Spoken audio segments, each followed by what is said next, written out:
Welcome, everyone. I'm Jennifer Brown. I'm a reporter and co founder at the Colorado Sun. I cover social justice and government for the Sun, and I'm here with my fellow reporter, Michael Booth, who covers the environment. But we're here tonight to discuss the high cost of Colorado.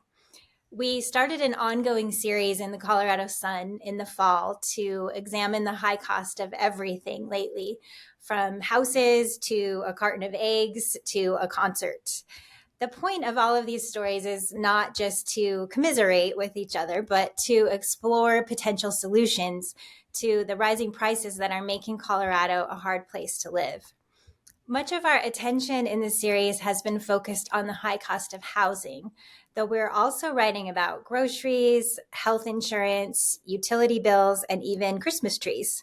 Our latest story in this series, which came out this morning, is about the high cost of owning a pet. And later in the week, we will delve into healthcare. We've had huge reader response to these stories, and you can read them all on our high cost landing page at coloradosun.com. We also received dozens of questions from readers who signed up for this panel discussion tonight. So we'll try to get to as many of them as we can, as well as answer questions in the live chat that you'll see on the right side of this video. Before we get started, we'd like to thank Ibotta for being our presenting sponsor for tonight's event. And I'd like to mention that the Colorado Sun is a member of the Trust Project. You can see our commitment to trusted journalism at coloradosun.com/ethics. And I'm going to turn it over to Mike. We wanted to share some of the eye-opening and pretty distressing numbers that helped us decide to launch the high cost of Colorado before we get to our great guests. The number of hours of work required to cover the mortgage payment on an average priced house increased from 48 hours of work in 2013 in a month to 104 hours by 2022 because of the high cost of a mortgage and Colorado's high housing prices. So you're basically having to work full time during the month and more just to pay for your housing, and it doesn't even account for anything else. Housing experts say that you shouldn't pay more than 30% of your available income for your housing, because inevitably, if you're paying more than 30%, you're going to fall behind on other bills. There's too many other costs in your life.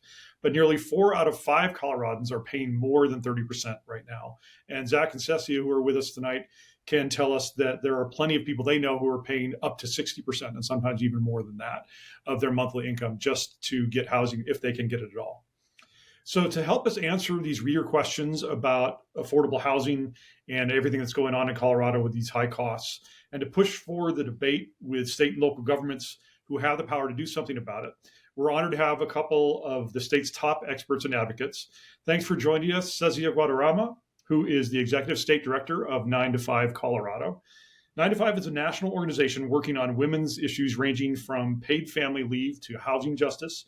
And in Colorado, 9 to 5 has been an essential part of working for mobile home resident rights, projects involving community control of land to guarantee that affordable housing can be built on that land and stay on that land. One of our first advocacy efforts was pushing for Colorado legislation that granted in-state tuition to undocumented students in Colorado. We also have Zach Neumann, who co-founded the Eviction Defense Project in 2020 when COVID job losses were threatening to worsen an already bad Colorado eviction situation. The project rallied volunteer lawyers to go to bat for those facing eviction and also helped set up what is now standard practice of single point of contact for social services that help people stabilize their lives. Like Cesiah, Zach and his team stand next to Coloradans facing powerful landlords, bewildering court dockets, and life-ruining family stress, and they try to get things done.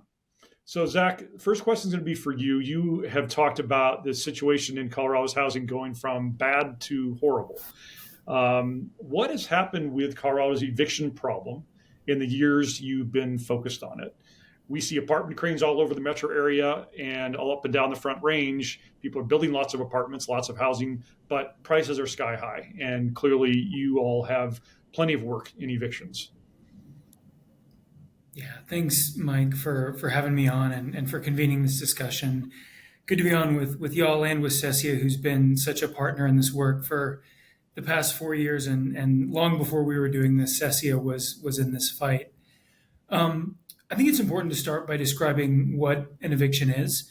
An eviction is the legal process of trying to reclaim a unit from a tenant when that tenant either has violated the rules of the property, their lease has expired, or they've been unable to pay. Most of the evictions we see in Colorado are because people aren't able to pay the rent. We've seen the numbers for evictions go up dramatically over the past 5 years. In 2020, when there were protections in place from the federal government, we had something like 19,000, 20,000 eviction filings. The following year, 2021, there were 27,000 eviction filings. The year after that, 46,000. And in the year we just completed, 2023, 52,000 plus eviction filings. So we've seen a dramatic increase in the number of eviction filings in the state. I think when talking about evictions, it's also important to point out that evictions are a trailing indicator of displacement rather than a leading indicator of displacement. And what I mean by that is that for each eviction filing that takes place in Colorado, the data and the research suggests that there are two other families that throw up their hands and just move out. They say, I'm not going to win in court. If I have to battle my landlord in front of a judge, I'm going to lose. I don't want an eviction on my record, so I'm just going to move out. So for each of those 52,000 households that had an eviction filing, there are probably another 100,000 that just moved out. So this is a displacement crisis unlike anything we've ever seen, and it affects people across our state. I think when you think about all of this and think about the context of today's discussion, the question we need to be asking ourselves is the threat of imminent homelessness, is the threat of displacement the best mechanism we have for what is essentially debt collection or debt enforcement?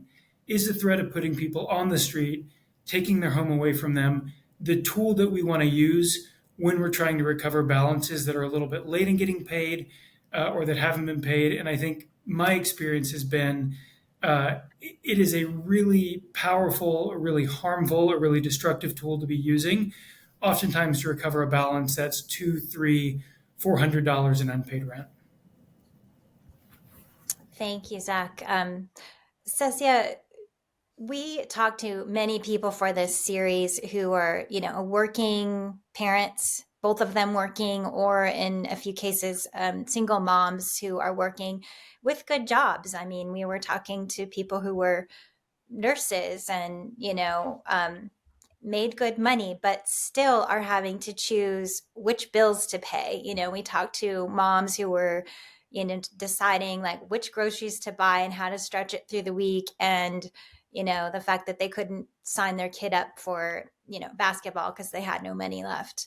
So tell us about what you hear from these working people that are part of 9 to 5 and what they've been through, especially during this time period that Zach's talking about when these eviction rates have just shot up. Thank you. Thank you for the invitation, and happy to be here. As you mentioned before, a lot of our members are women, and particularly working class women and women of color. And according to the National Women's Law Center, 2/3 of women make up the folks that earn the federal minimum wage. And definitely more than 2/3 are tipped workers. And so when we talk about wages and making sure that women are having a life that they can thrive in for them, their children, and their families, that's becoming more and more challenging in Colorado. We know that most of our folks are rent burdened. They tell us this every time that we talk to them, which, as was mentioned before, means that they're paying more than 30% of their income towards rent. And as you talked about, we hear that they're making choices, whether they pay for food, they buy medicine, or they pay for housing. In 2020, we received a huge number of calls of women who were in need of just direct cash assistance and who either had lost hours at their jobs or who had lost their jobs completely. And even as they were essential workers, it wasn't enough, right? They were both risking their lives to be out there. And we know that a lot of them didn't have the opportunity to continue to earn a wage.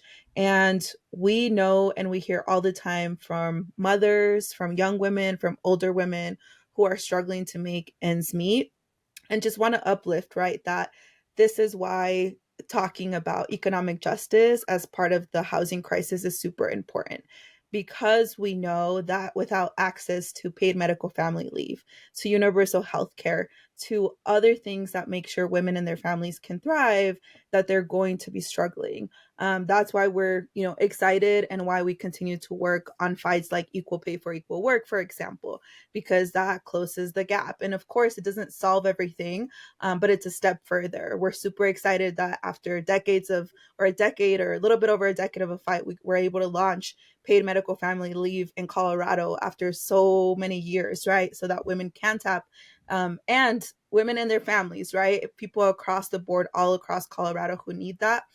And we know and we hear, as you're saying, that people are having to make those difficult choices, which is then leaving them at the risk of displacement. And we're talking about them and their children. I know that folks that are probably listening, for example, that are teachers, we hear that from teachers too. You talked about nurses, and we hear from teachers that their students don't come back after a semester or after a year. They start to see how their classrooms start to change because children can no longer afford to live in their neighborhoods. Cecilia, one of our questions from readers was about young people in particular, people who have either going through college or higher education, leaving, if they can, leave their own house. But sometimes with the economics now, they can't. What are you hearing from people in 20 to 30-year-old category? Do you find more people moving in together, more young people packed into one place, more people staying with their parents longer, people moving back in with kids back to their parents' place? What do you hear in terms of housing issues for that group? Yeah, I truly believe that no matter where we come from, what we look like, how much we earn, what our history or background are, is that we all deserve a safe and healthy place to call home. Right now, we are facing below 0-degree temperatures, and we are all talking about shelter. We're all talking about, does everyone have shelter? Does everyone have a warm place to stay tonight? And everyone should be able to have access to that. And we do hear that more and more. Myself, who finds themselves in that range category of that age, it is very struggling for, it's a struggle for young people to be able to find a place that they can afford on their own. And that's why renters protections that do not limit occupancy limits to making sure that you're just tied to living with your blood related family, as we find it defined in law, oftentimes is really important that we pass protections and tenant rights both at the local and state level to make sure we're not restricting folks who can be roommates or who can live together in one single, apartment or in one complex. And I know Denver has done some fights around that, and in Colorado you're going to see a little bit about that probably this upcoming session is what I saw last week. And so it is important, but we do hear more and more folks who have to live together or who have to live at home, whose options are very limited, again, because wages are stagnant, right? And I just want to uplift that wages are not just stagnant, just as an abstract concept. For us, it's important to name that while wages have remained stagnant, the cost of rent has increased. Yes, that is very true. And we know that it's corporations, in our opinion, oftentimes large corporations with greed are the ones who are not paying workers livable wages. And it's landlords who are choosing and putting the price on how much rent is going to increase and how much you're going to have to be spending on your housing or your cost of living, which oftentimes we hear one person alone on their wages cannot afford. And therefore, they have to make those options. Unfortunately, we also talk about how domestic violence often is challenging for women because they cannot afford to live on their own. There's a lot of nuance already to domestic violence situations. And oftentimes, that creates a barrier on top of other things of why they're not able to leave, why they can't find other resources, and unfortunately have to stay in unsafe conditions for them and their children.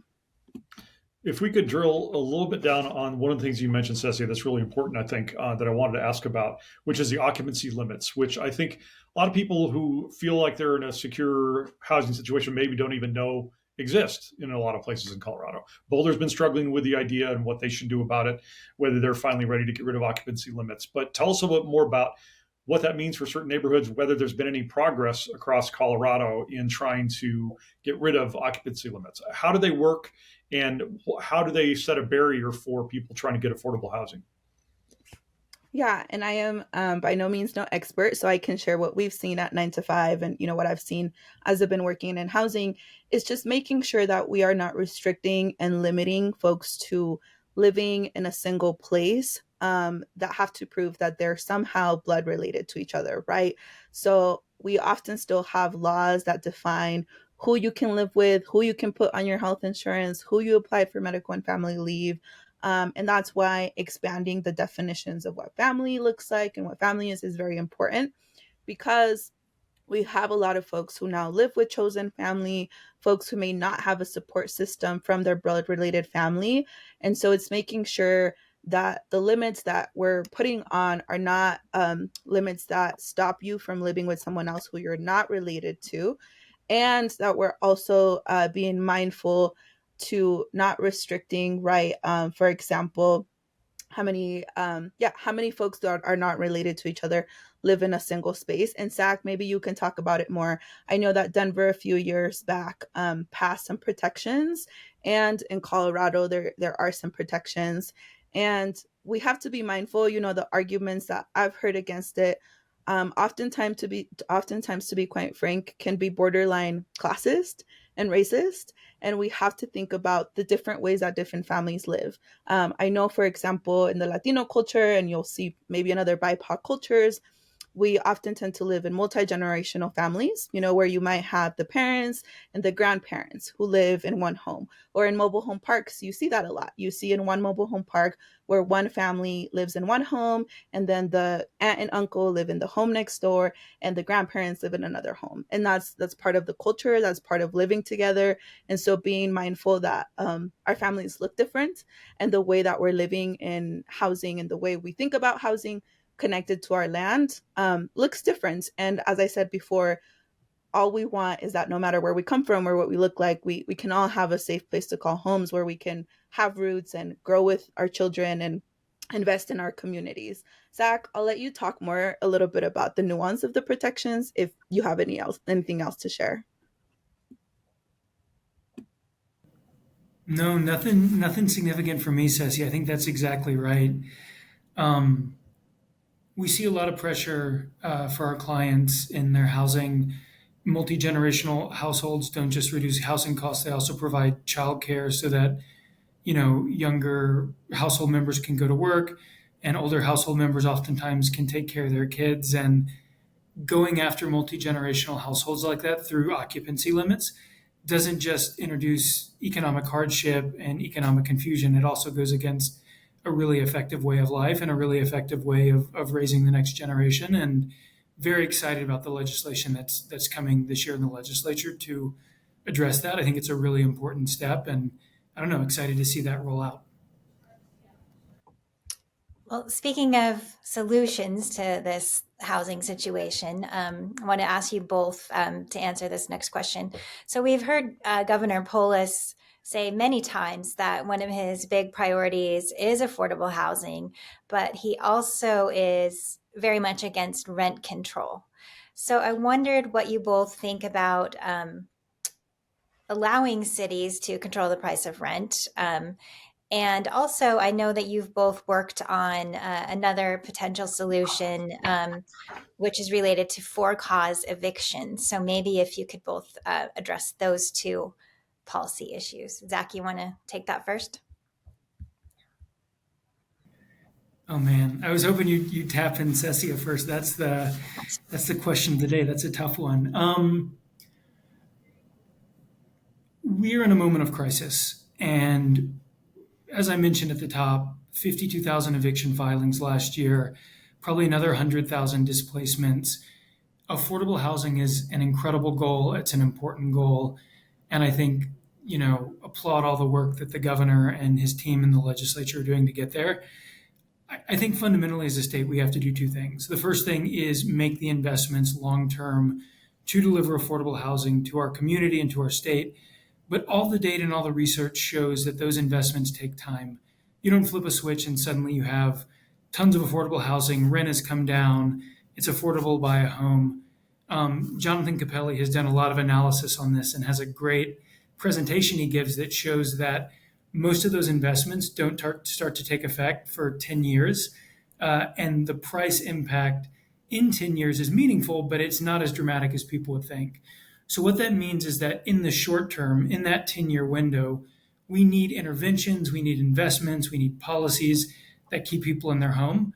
I'll let Cesiah talk more about just cause and rent control because she's worked a lot more closely on that than I have and than our organization has. But I think we need to be doing things in that 10-year window to ensure that communities stay in place and that people can stay in their homes. And so that's things like providing emergency rental assistance, which is a really effective tool for keeping people in their homes. It's making the eviction process move more slowly so that when people fall behind on their rent, they actually have time to catch up and make payment and aren't immediately displaced. It's ensuring that when folks are renting, when they're buying housing, they have access to a clean place, a safe place, a place where they can effectively live with their families. And it's ensuring things like just cause eviction or for cause eviction, which I'll let Ceci talk about more, but guaranteeing that when people are living in a place, they can't be kicked out for arbitrary reasons.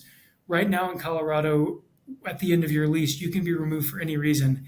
You can be paying the rent, you can be following all the rules, and the landlord can just say, I don't want you as a tenant anymore. I'm not going to continue the lease, move you out of the unit, and then lease it to someone else. And that really introduces a lot of cost for families. They've got to pay a deposit at a new place. They've got to pay first month and last month. They've got to pay moving expenses. Oftentimes their kids have to change schools. The commute potentially gets longer. It is really, really disruptive. And so as we think about this as a framework, it is that investment in affordable housing, but it's also ensuring that people can continue to live in this high cost environment and taking as much pressure off them as we can. Ceci, do you want to mention your work on rent control type ideas and whether there's any movement on that issue in the coming session? Yeah. So I want to uplift here that Colorado Homes for All is a grassroots statewide coalition that 9 to 5 co-chairs with United for a New Economy. And this coalition is made up of organizations anywhere from labor, like teachers, to faith leaders, to grassroots community organizations. And this is the coalition that has been working to do two things: repeal the statewide ban that exists on rent control, rent stabilization in Colorado, and then push to make sure that local governments can have this in their toolbox in order to stabilize rents in their local communities. And through CEDP and COFA, we have created the coalition for this upcoming legislative session called Keep Coloradans Housed, which is the coalition that is fighting for cause eviction protections in 2024. So through COFA, we have attempted twice to, through the legislature, repeal the statewide ban that exists on rent control, rent stabilization, oftentimes used interchangeably. They're different policies, but we're talking about rent stabilization. And we truly believe that this is a tool that local governments should be able to enact. We have made it pretty, we made pretty good progress, but last year was the second year we attempted to introduce this policy, and we made it through the House and died in committee. And so we continue to push for these efforts. We know that the governor is not supportive. We believe that there's a lot of tools in the toolbox, and there are local governments, there are legislators and champions all across that do believe that this can be possible in their local jurisdictions in order to stabilize rents, right? There's two ways that we see our working class members and renters being displaced. One is that they cannot afford egregious rent increases. And two is what Zach was talking about, that currently there are no protections for renters in Colorado that protects them from non-lease renewals that can then place them in a situation where they're going to be displaced, and that can oftentimes be discriminatory. And that's why this session we are advocating for the passage of for cause eviction protections, which protects renters from evictions that are at no fault of their own, and makes sure that landlords have concrete reasons in order to evict someone, including giving proper notice, giving proper timelines, making sure that there is a concrete reason, right? We call it something like you can't evict someone just because you feel like it. And it is very important that these two protections we see in the toolbox as two protections that are needed in order to continue the mass displacement that is happening to renters, and particularly that is happening also to Black and Brown renters from a lot of communities. There's been a lot of studies and a lot of articles being published in the last year about the high cost of rent in Denver, but also about the displacement that this has cost, particularly in the Latino and Black communities, as they're continued to be pushed out further and further in our state. And just want to mention one last thing, that these protections are not exclusive to Denver. Being rent burden, being at the risk of displacement because your landlord decides not to renew your lease is across the board. From the Western Slope to the Denver metro area, we hear stories of folks who are facing these issues. I wanted to ask you about speaking from the point of view, we don't have a major apartment owner on this call, so we need to mention what arguments they bring up. I'm sure you hear them all the time. And incorporate some of our readers' questions as well about what the landlord would argue, which is my costs are going way up. They're going to increase my property tax a huge amount this year, just like they are everybody else.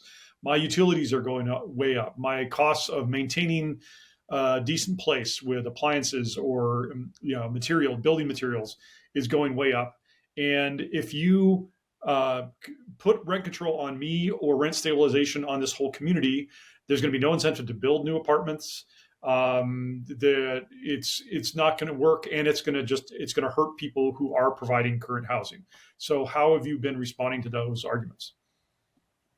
Yeah, we have research that shows that in cities and states where rent stabilization has passed, it has not stalled any further growth or development in housing. And we understand, right? There was a whole special session that was convened in November to talk about property taxes for homeowners. But there is no conversation about what to do on protecting renters from the egregious rent increases that they're having to pay every single year. Every time, right, that they have to renew their lease, or every time that a year comes up, they know that rent increase is coming. And so we have seen through policies that are combined. And that's why we are talking about local rent stabilization options, because we believe that local governments know what is best. We know that a policy that might be passed in Grand Junction or Fort Collins or Denver, they're going to look different because the challenges that those communities are facing look different. And that's why we would be working, with those local governments to ensure that whatever rent stabilization policy passes, including the cap, including exemptions, could, be tied to that local government. We also know that there are boards that exist where landlords can appeal and say, I'm trying to renovate this property. I really need to keep up with code. This is what I'm going to be doing. And I just want to name one more thing. We actually hear that their rent from our members, their rent continues to go up without any improvement to their buildings. Right now, I got a call this weekend from a friend who hasn't had heat for 2 weeks. But that doesn't mean that she doesn't get to pay her rent anymore. If she doesn't pay her rent, she's going to be evicted. That doesn't mean that her rent increase didn't come. And so we actually hear the opposite from our members. We hear that while their rent continues to increase, their buildings are dilapidating, the warranty of habitability is constantly being broken, and people are facing challenges in where they live, whether it's pests, whether it's lack of no heat or no hot water. And so I think that there's a conversation to be had, right, between tenants and landlords of, well, what's actually happening. If you're saying that, you are increasing costs because you're maintaining the building, yet we hear thousands of stories of people who are living in uninhabitable conditions, but without any breaks to their rent or to rent increases.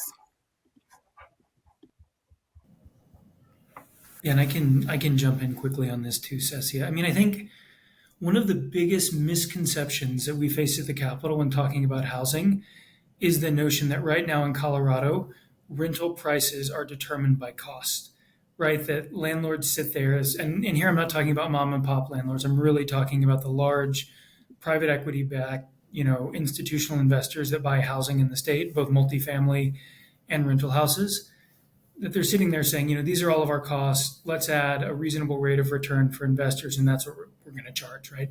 What is happening is that landlords are charging what the market will bear, and they're doing that in increasingly sophisticated ways.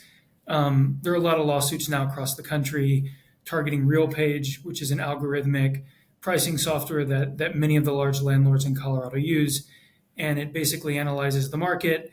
It takes all of the data that all the users are inputting, and it says this is the optimal level of vacancy across the marketplace. This is the optimal price that everyone can be charging. And there's a lot of allegations of collusion in the collective use of the software. And I think one of the things that's really hard to narrate when you're at the Capitol, one of the things that's really hard to discuss, is how impactful these practices are on prices. And it's easy to think of cost. It's easy to do the analysis from that point. But really what we're seeing is a marketplace where very sophisticated means are being used to charge the highest price possible and to deliver a vacancy rate that forces those costs to continue going up. That has not always been true in Colorado. Hopefully that won't always be true as we see more supply come online. But right now it is definitely tenants paying what the market will bear based on that pricing behavior rather than a cost plus return to investor formula. But I thought artificial intelligence was supposed to be good for everybody, Zach. Those great algorithms that make our lives better at every moment. Yes, especially for journalism, right? No. I mean, you're talking to a lawyer here. We're going to be out of business in 5 years, 10 years? Yeah, the journalists have a few of those same worries too. Yes. I wanted to ask you both about a couple of recent examples of our Attorney General cracking down on predatory practices, including forcing a property management company, I think last week, to pay $1 million after charging people for things like routine maintenance that probably should have been covered by their rent in their contract. Can you give us some, real life examples of predatory practices, fees, fines that are added on that are just wrong, and talk about some potential solutions for that, other than the Attorney General's big cases that he's been working on? Ceci, do you want to go first? Yes, I can. And then I know Zach probably has a lot of examples because you have to be in court with them a lot of the times. For us, I will say that we see predatory practices all across the board, especially from big corporate landlords and corporate management companies, which I probably should not name by name in this space. But we know that we see a lot of their leases look exactly the same, and that every time we pass a tenant protection, they try to find loopholes. And that's why in the past we've worked on limiting things like late fees, for example. We were hearing stories from our members where their late fees were adding up to more than what they paid in a monthly rent.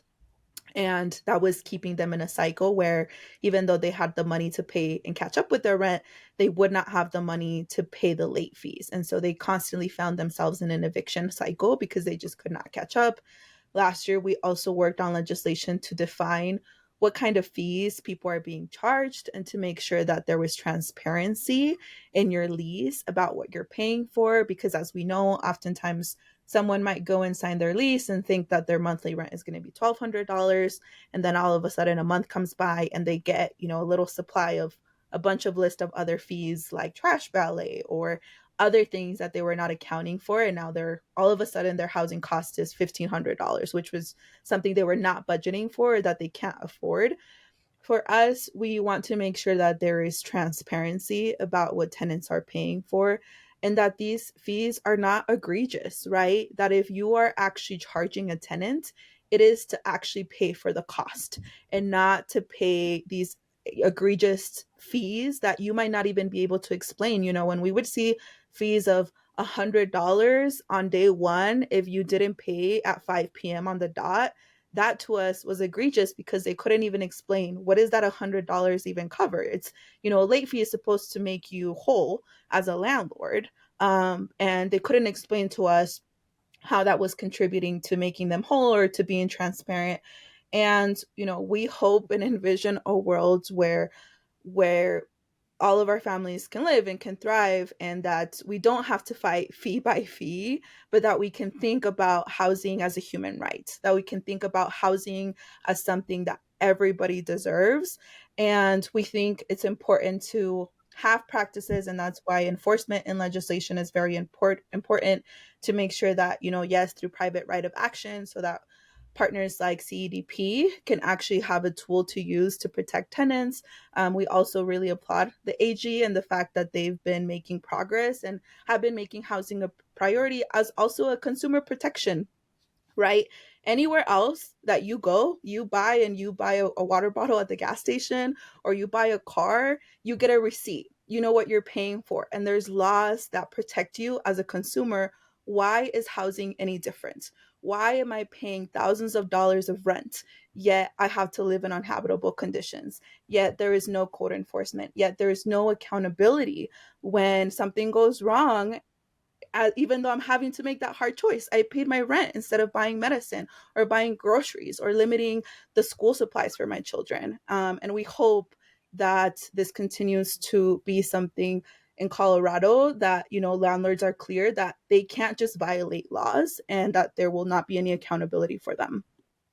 I want you to jump in, Zach, too, but it reminds me of one of the people I interviewed for one of our high cost stories, who was a member of 9 to 5.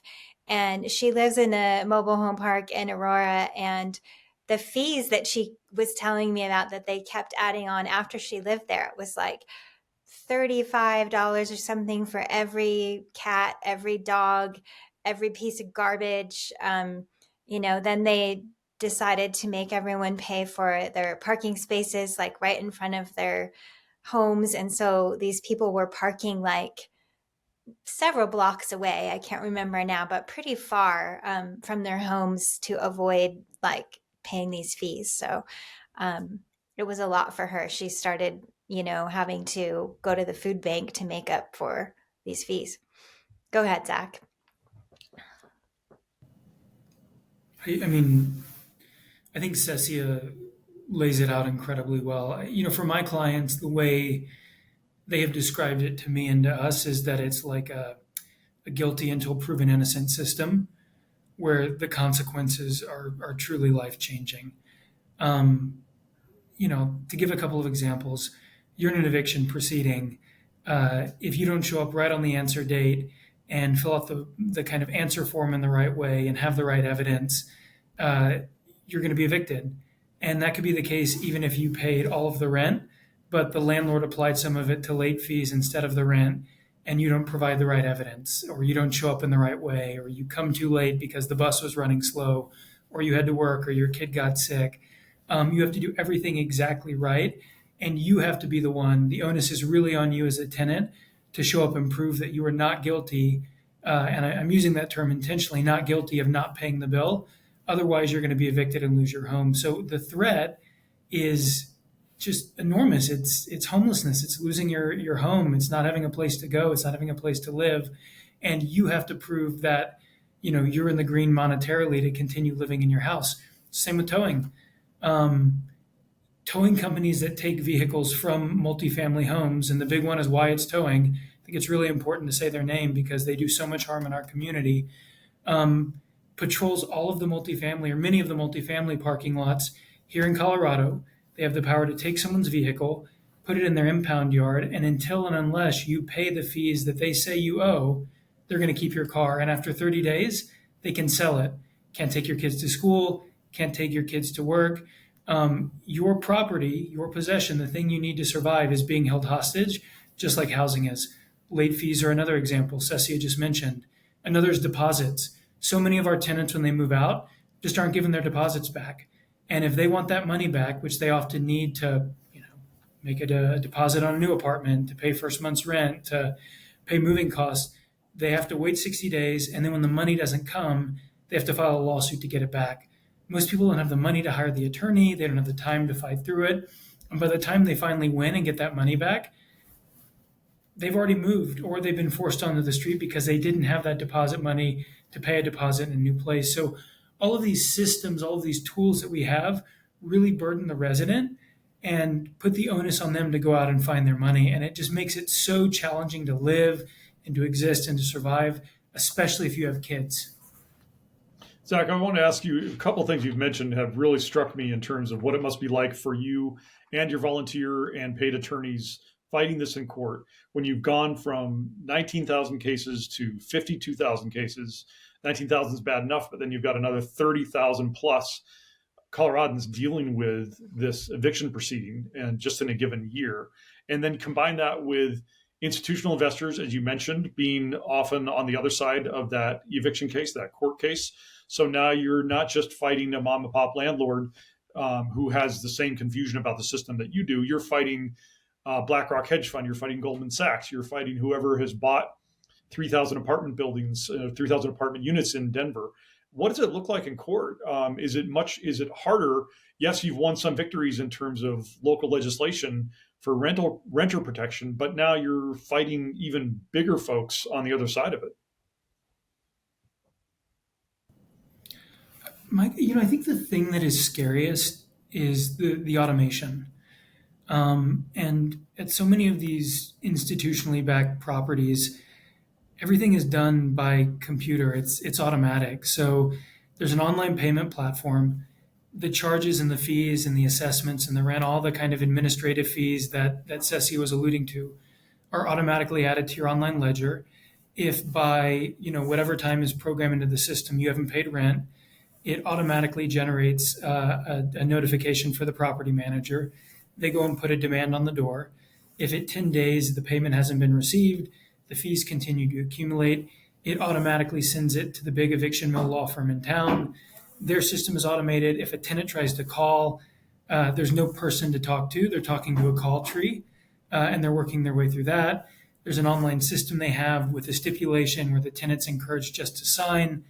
And so there's like an automated pipeline from the moment you don't pay rent, as they say it is owed, to the moment you're evicted. And unless you come to an attorney or unless you access a social service provider who can be responsive and connect you with rental assistance or legal services, you're on a really fast path to being evicted where you may not even talk to a human being. Mom and pop landlords are much different. Mom and pop landlords work with their tenants. They are very hesitant to file those cases. There's a lot of engagement interpersonally, and the experience of tenants dealing with real people on the other side of that transaction, in our experience, are much, much better than dealing with these large institutional investors who have the means and the strategy and the money to automate this whole process of collection and removal from someone's home. Thanks, Zach. I want to turn it over with the time we have left really to delve into a few more of these reader questions that came in. And I know both of you guys are in Denver, but we had a lot of questions about affordable housing, specifically in mountain towns and rural areas. And a reader question about any examples of towns that are doing a good job of creating affordable housing that the rest of us could learn from. Well, I can name a few examples, or at least can talk about our mobile home work. One of the protections and opportunity to purchase for manufactured homes is allowing local governments and nonprofits to be also the folks who can purchase a mobile home park, a manufactured park on behalf of the tenants to keep it affordable. I know that in Durango, there's been both local and a statewide nonprofit who has been able to do that. So Elevation Community Trust and Homes Fund. Last year I worked, or 2 years ago, now I'm like losing track of time, worked in partnership with them where they bought two small but mighty mobile home parks that are mostly made up of Latino working class families. And that's the heart of their community, right? Those are the essential workers and the multi-generation families that we're talking about. I know that there's other mountain towns and I can't name them all. I believe there's some like in Eagle County and across the board. Folks in, I don't know if at this point Fort Collins is considered rural, but it's definitely still within outside of our Denver metro area, is also working really hard to make sure that there's local protections for mobile home owners, and that is one way that they are trying to prioritize manufactured homes And as we know, it's the largest form of unsubsidized affordable housing. And they're trying to do everything that is possible to prevent those parks from closing or from being bought up by very, very egregious corporations that we know will come and jack up the rent, by twice as much or three times as much and displace thousands of families.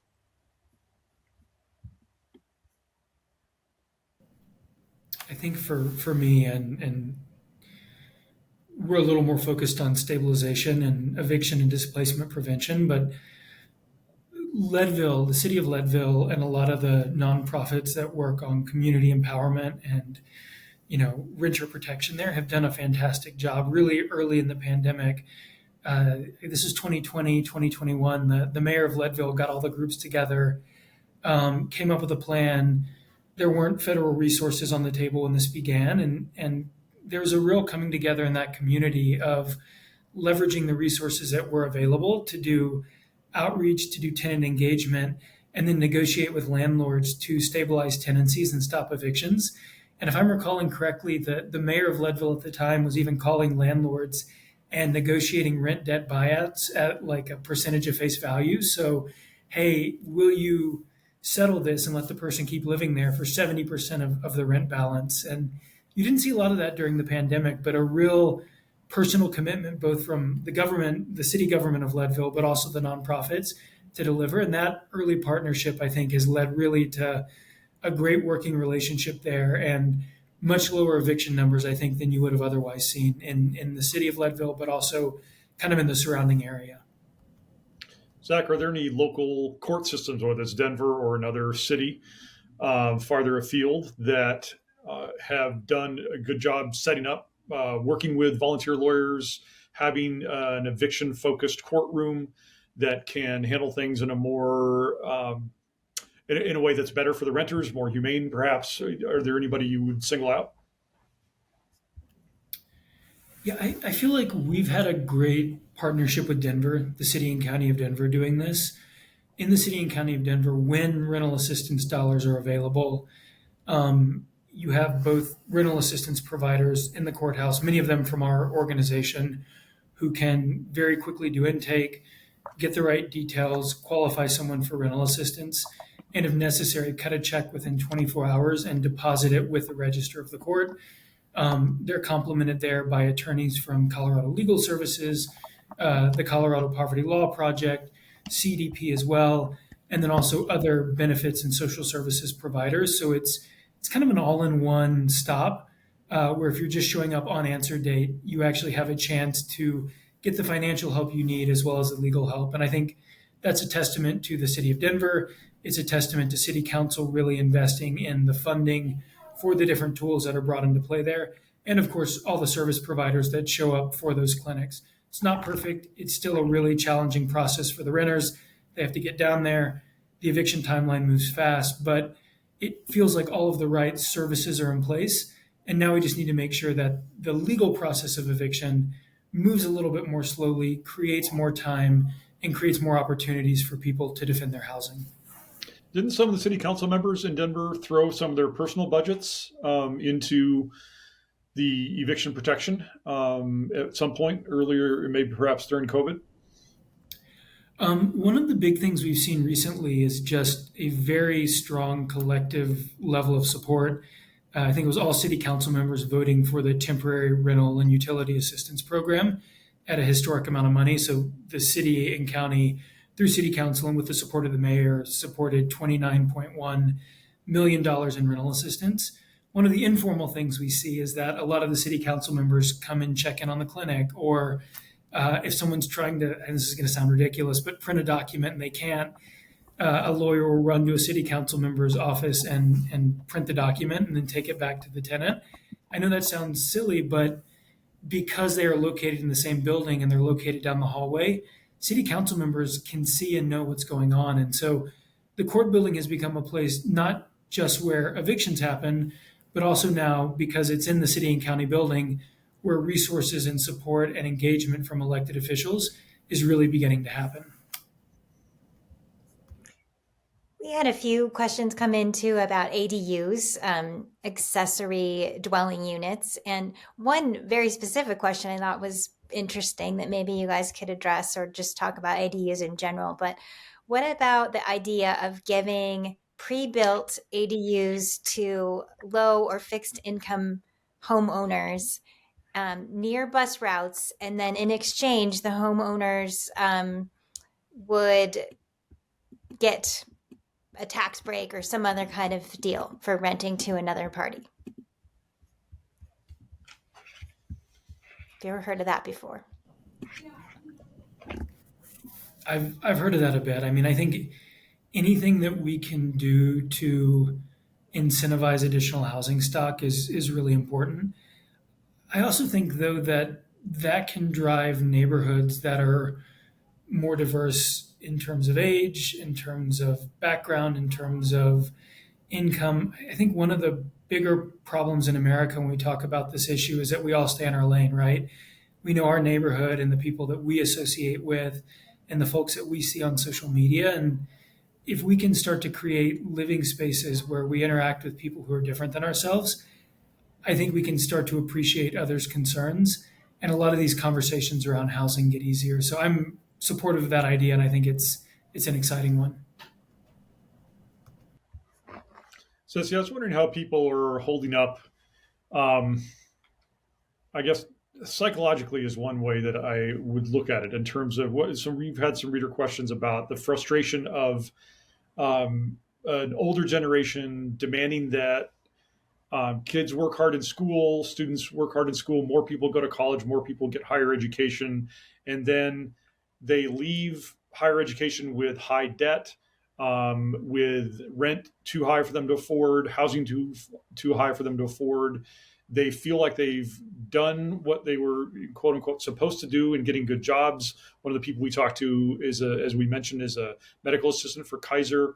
Kaiser's union just worked very hard to get 21% wage increases over 3 years, which sounds really good, except that it's not so good if the price of somebody of a dream of buying a house has gone up 100% in 5 years or the last 10 years.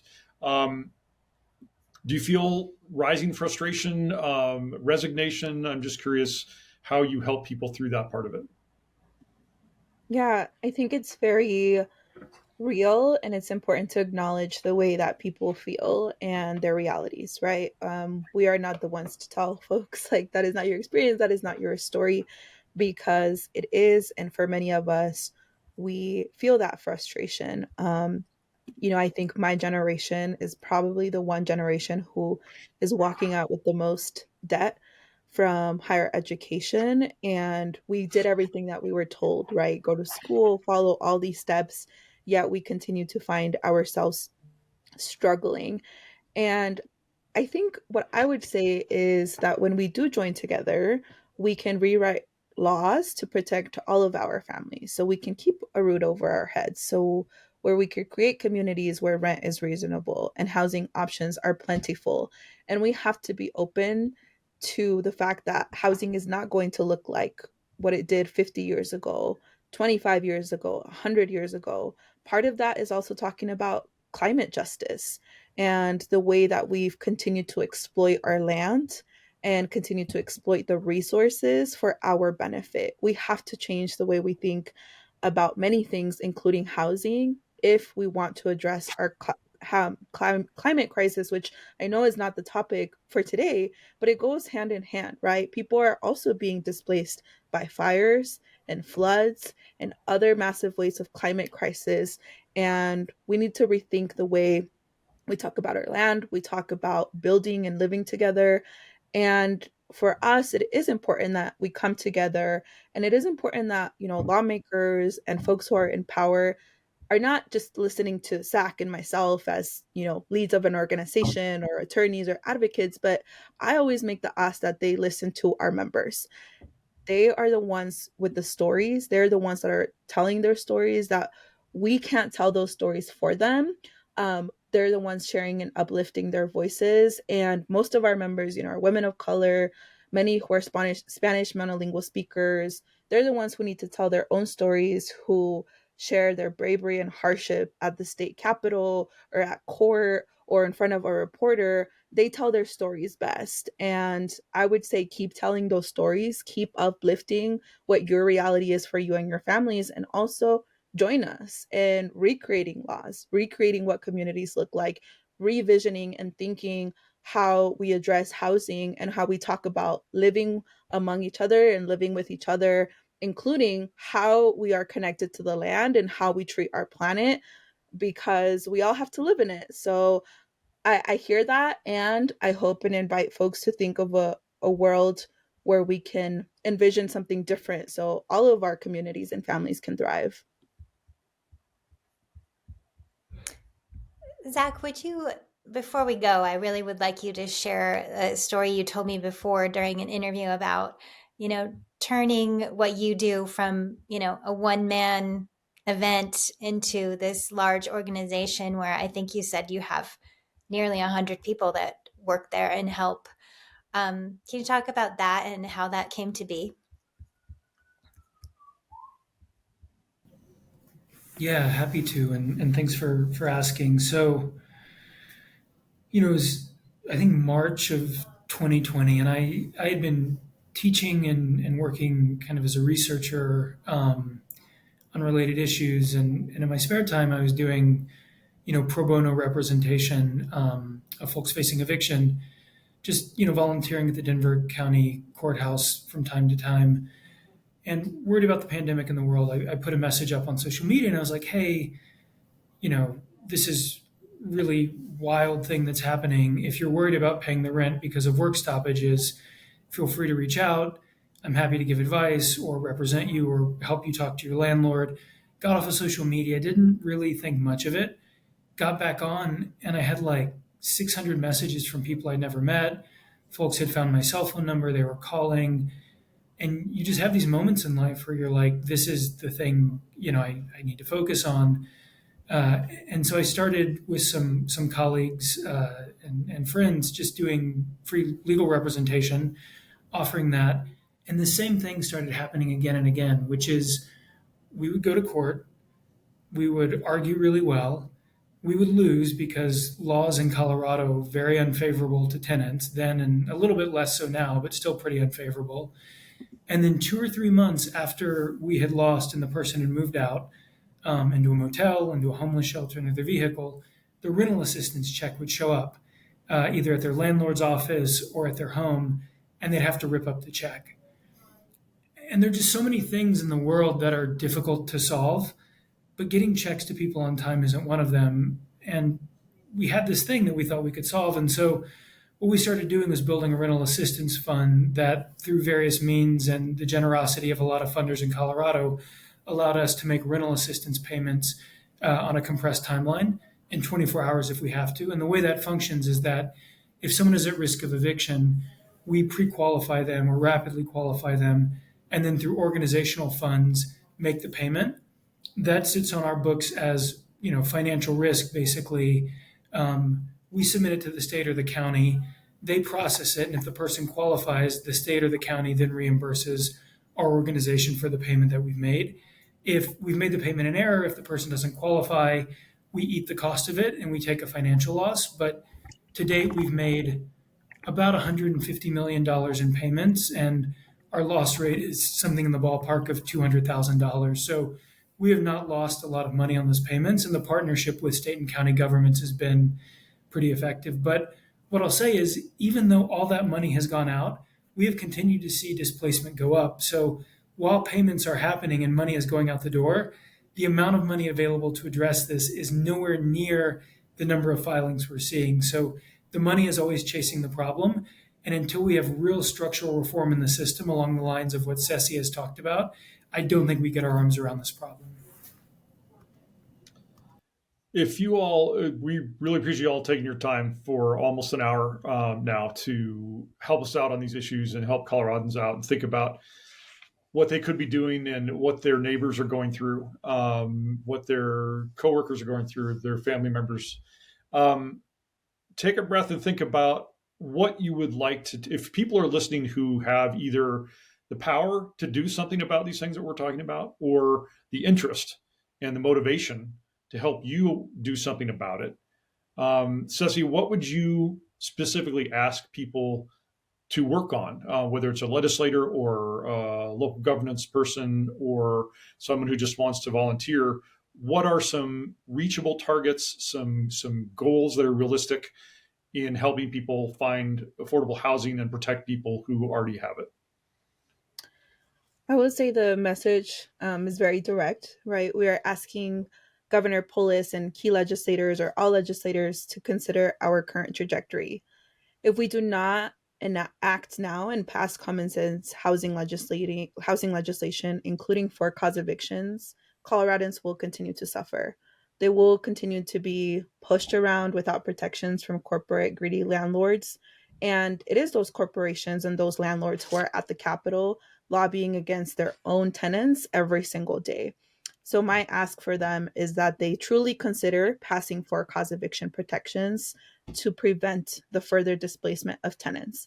And if you are a tenant, you are someone with a story, you are someone who has been impacted by the housing crisis, that you join an organization. It can be 9 to 5, it can be another grassroots organization near you, to share your story, to talk to your legislator, to advocate for yourself and for your neighbors, to make sure that we don't continue to live the way that we do without any accountability and without renter protections that are honestly are common sense and are long overdue in our state. Thank you. Zach, what would you say? Honestly, I got to give Cesiah the last word here. I think what she said is pitch perfect. So nothing to add to that, and just a lot of appreciation for what she said. Well, thank you both so much for this great discussion. Again, we had Zach Neumann, who founded the Eviction Defense Project, and Cesiah Guadarrama, who is the Executive State Director of 9 to 5. We just really appreciate your time on this and your expertise as we try to figure out how to report on solutions to our housing crisis in Colorado. And again, I think most of our listeners here have been reading the High Cost of Colorado series, but you can find it all packaged together on one page at coloradosun.com.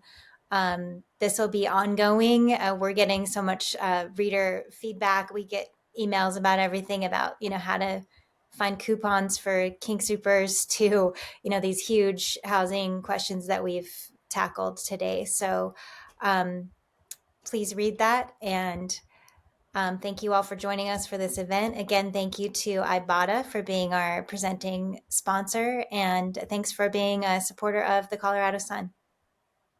Thanks, everybody.